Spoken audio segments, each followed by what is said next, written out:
if I said like, hey, I want to die, or if I said, hey, I want to die, or I said, hey, I want to die, like there's almost a good way of describing production, like the way that something is framed to be the same lyric, but sounds totally different.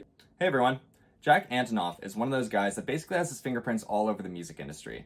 His solo project Bleachers is getting ready to release a third studio album. He's collaborated with some of the biggest names in music in various production capacities, including Taylor Swift, Lorde, Lana Del Rey, St. Vincent, Carly Rae Jepsen, and many more. A multi-instrumentalist, a producer, a performer, a man of many talents, a literal jack of all trades, Jack Antonoff, thanks for joining us. How are you? I'm good, how are you doing? Pretty good. So Bleachers is set to release its third studio album, and what can we expect from this album? What do you really like about it? It's hard to say something I like about it because it's pretty intense to me. It's kind of like I had a pretty hard time kind of hopping into another phase of my life. Felt pretty stuck and weighed down by a lot of baggage, and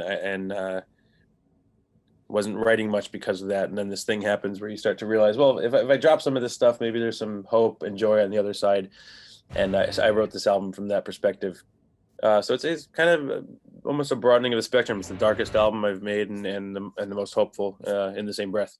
Take the sadness out of Saturday Night. Even the title is kind of a griminess that I feel like everyone can kind of relate to at some point in their life, maybe. Yeah, Saturday Night's it's a big, wide open concept where anything's possible and it's filled with hope. And for some of us, things that present hope are also filled with sadness. And I wanted to explore that because, man, that's really in me. It's also like Saturday Night is kind of associated with having a fun time, or when you're supposed to be having a fun time. But obviously, Yeah. especially working through a pandemic, I know that you said that it changed the sound of this album. It did because I never thought touring and playing live was fragile. And it is. And so you can put your band in a room any day of the week and say, play like you're never going to play again. But that doesn't mean shit until you go through something like this. And then that becomes an unspoken language. I don't need to sit there and say, hey, play your ass off, like you're never going to play again. Because in this, brief moment, we are acutely aware of how precious it is. And it's the backbone of the album. The band played in a way that I didn't know we could. And it's a character on the album that pushes a lot of hope and a lot of joy and reframes, if I said like, hey, I want to die, or if I said, hey, I want to die, or I said, hey, I want to die, like there's almost a good way of describing production, like the way that something is framed to be the same lyric, but sounds totally different. It could be a joke, it could be serious, it could be scary. So their emotion and the way they played just totally changed everything.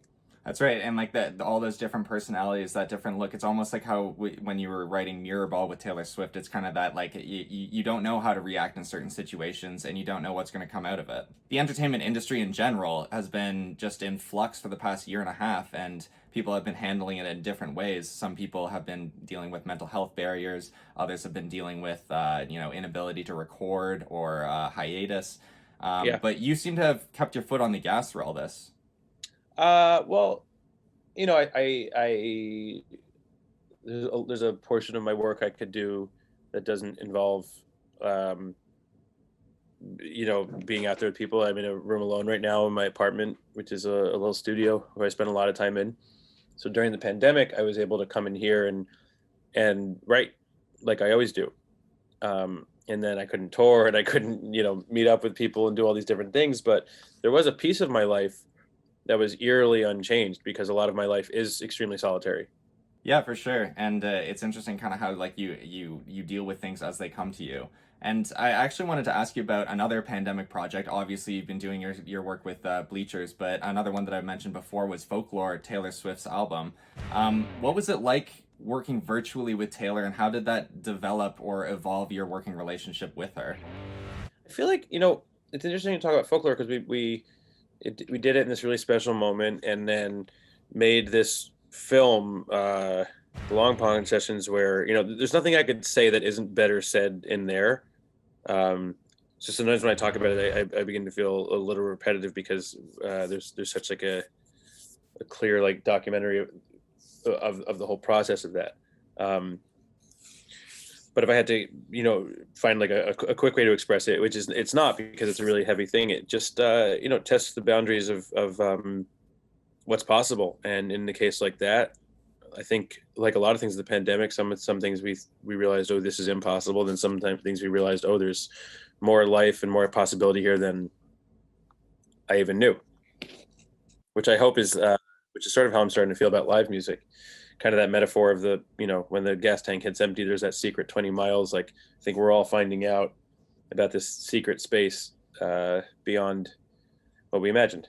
And that's the thing about this pandemic too, is that it's so profoundly novel that as you're anticipating things, then you also need to be ready for things to come out of left field. And that's why I thought folklore Yeah. was kind of interesting. Well, that's also kind of happening right now. It's like even the sense of like even right now where it's like vaccinated people are getting sick but they're not getting that sick, and what does it mean? Like every turn of this thing is just nothing is what it seems, and I think it brings a lot of discomfort, and I also think it brings a lot of understanding of that's life, and just the way that I never thought live music was fragile, and it turned out to be fragile, and now we can't wait to go do it again. Well, how silly that I didn't think it was fragile. What isn't, Yeah, that's right. And you must be excited to tour again. I'm excited and nervous and kind of like all the feelings. I mean, this is something, everything's changed, but it's still the thing that it was. It's just new and there's more emotion, and we're more vulnerable. The crowd's more vulnerable. The band's more vulnerable. Everyone's out of practice. It's just going to be there's a potential for a lot of beauty and a lot of growth, and those are good moments. And then even like through all these different collaborations, all these different things that you've done, I imagine that you are dealing with different artists that have different workflows, different creative processes. How do you navigate through all this? That's the same way anyone navigates their relationships in their life. You don't surround yourself with people that are all the same. You don't surround yourself with people who look like you and talk like you and act like you and do things the way you do it. I don't think a collaboration would work if it was very easy to understand. I think some of that rub and sandpaper is how you learn a lot about someone and yourself. Um, and so, that bit is not different than any relationship.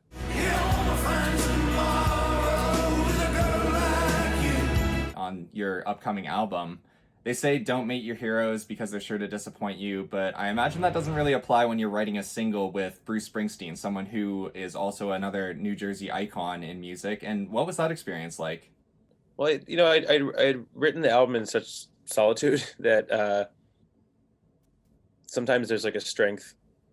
A lot of like the real vulnerable moments are when you're writing. So when you're done writing, there can be a strength, and you're showing people things and everything. That all happens organically. Friends and collaborators in your life can end up on this or that, but uh, the experience of having people that you love who are real figures in your life, and friends on the work that means a lot to you is a profound one, and it's one that I kind of always have like believed, and I've always dug deep with the people around me.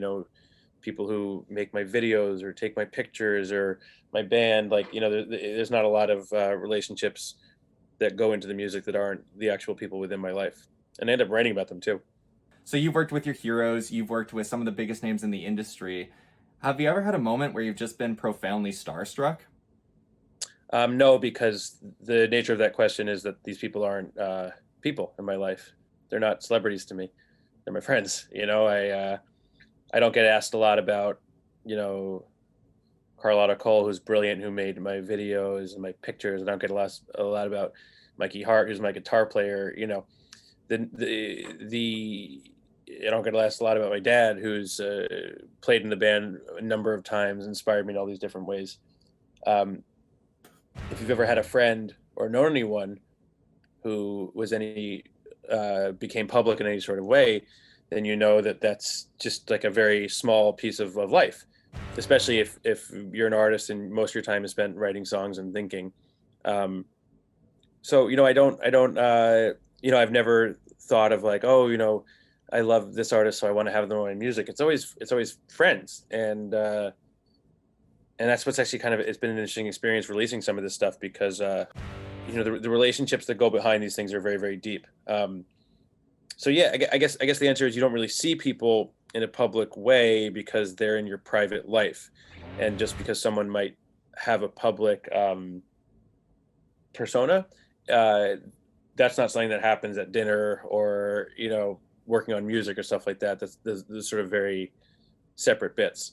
So yeah, it's not like a Boy Scout answer, but yeah, they kind of all these people are just all the beautiful people in my life that help me work on things. Right, they become humans. They're no longer big superstars. Always have been, but I understand. You know, you kind of have your corner, and you're reporting from your corner of the world. And some of those characters in my corner, some of those characters are people that people know. Some of those characters are people that don't know, but they're all just part of this. They're in my corner.